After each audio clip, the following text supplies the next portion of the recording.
தங்கம் வாங்காதீர்கள் என்று இந்த வாரத்தின் தொடக்கத்தில் இந்திய பிரதமர் மோடி எச்சரித்திருந்தார்.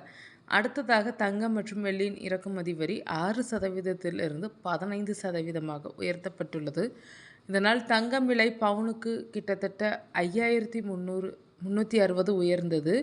இன்னும் தங்கம் விலை உயர்வதற்கான வாய்ப்புகள் அதிகம். இந்த நிலையில் தமிழ்நாடு தங்கம், வெள்ளி, வைர நகை வியாபாரிகள் சம்மேளன தலைவர் சபரிநாதன் மோடிக்கு எழுதியுள்ள கடிதத்தில் கூறியுள்ளதாவது: அந்நிய செலவாணியை பாதுகாக்க மத்திய அரசு எடுத்துள்ள நடவடிக்கை பாராட்டுதலுக்குரியது.